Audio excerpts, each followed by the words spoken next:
अगर underworld don की बात करें तो सबसे पहला नाम हाजी मस्तान का आता है। मस्तान मुंबई का पहला अंडरवर्ल्ड डॉन था। उसे बाहुबली माफिया तस्कर हाजी मस्तान भी कहते थे। अब बात करते हैं करीम लाला की, जिसका जन्म अफगानिस्तान के कुना प्रांत में 1921 में हुआ था।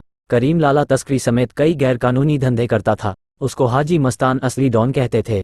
कहा जाता है कि हाजी मस्तान ने वरदराजन मुदलियार और करीम लाला को आगे बढ़ाया था। वरदराजन मुदलियार को जल्द अमीर बनने की चाहत ने अंडरवर्ल्ड की दुनिया का बेताज बादशाह बना डाला। हाजी मस्तान भी उससे प्रभावित हुए और उसे अपने साथ ले लिया। दोनों मिलकर काम करने लगे। इसी दौरान हाजी मस्तान ने उसकी मुलाकात करीम लाला से करवाई। कुछ ही दिनों में वरदराजन ने मुंबई अंडरवर्ल्ड में अपनी पहचान बना ली।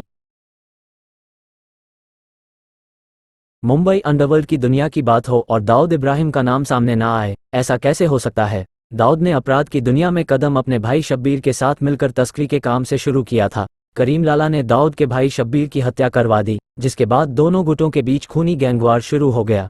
इसीलिए दाऊद ने करीम लाला के भाई रहीम खान की अपने साथियों के साथ मिलकर हत्या कर दी। जिसके बाद करीम लाला ने दाऊद से दोस्ती कर ली और जुर्म की दुनिया को छोड़ दिया। करीम लाला के साथ ही मुंबई अंडरवर्ल्ड का पहला डॉन हाजी मस्तान और वरदराजन ने भी 1980 में अपराध की दुनिया को अलविदा कह दिया। कहा जाता है कि 1993 के मुंबई धमाकों से पहले दाऊद भारत से दुबई चला गया था। दाऊद इब्राहिम ने मुंबई छोड़ा तो केवल दो ही खिलाड़ी अपराध की दुनिया में बचे थे, एक अरुण गवली और दूसरा अमर नाइक। अमर नाइक को एक एनकाउंटर में पुलिस ने मार गिराया, जबकि उसके भाई को गिरफ्तार कर लिया। इसके बाद मुंबई में अंडरवर्ल्ड की दुनिया में केवल गवली ही बचा था। गवली को डैडी के नाम से भी जाना जाता था। वह अंडरवर्ल्ड की दुनिया का बेताज बादशाह बन गया था। गवली ने 2008 में शिवसेना के पार्षद कमलाकर जामसिंडेकर की सुपारी लेकर हत्या कर दी। इस केस में उसको उम्र कैद की सजा सुनाई गई। उसके जेल में जाते ही पुलिस ने उसके पूरे गैंग को साफ कर दिया। मुंबई अंडरवर्ल्ड की दुनिया में बड़ा राजन का भी नाम प्रमुखता से लिया जाता है। बड़ा राजन का असली नाम राजन नायर है। उसे छोटा राजन का गुरु कहा जाता है। रंगदारी, जबरन वसूली, तस्करी, फिल्मों के टिकट ब्लैक करना और पैसे लेकर कब्जा दिलाना बड़ा राजन का मुख्य धंधा था। एक दिन एक सिनेमा हॉल के बाहर पुलिस टिकट ब्लैक करने वालों पर कार्रवाई करने पहुंची तो उसकी बदमाशों से झड़प हो गई। पुलिस ने लाठीचार्ज करना शुरू कर दिया। इसी दौरान एक लड़का सामने आया और उसने पुलिस की लाठी लेकर उन्हें ही मारना शुरू कर दिया, जिससे भीड़ तितर बितर हो गई। इस लड़के से बड़ा राजन बहुत प्रभावित हुआ और उसे अपने गैंग में शामिल कर लिया। आगे चलकर इसी लड़के यानी राजेंद्र को उसने अपने गैंग की कमान दे दी।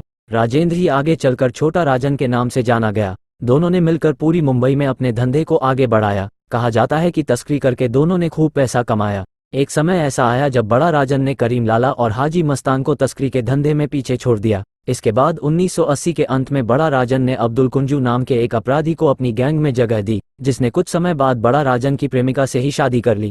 इससे बड़ा राजन का खून खौल उठा और उसने कुंजू से दुश्मनी कर ली। एक साल बाद ही अब्दुल कुंजू ने बड़ा राजन की हत्या कर दी।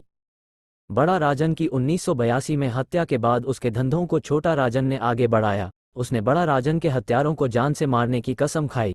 एक बार तो भरे अस्पताल में छोटा राजन ने अब्दुल को मारने की कोशिश की, जिससे प्रभावित होकर दाऊद ने उसे अपनी गैंग में शामिल कर लिया। 1984 तक छोटा राजन दाऊद का खास बन गया।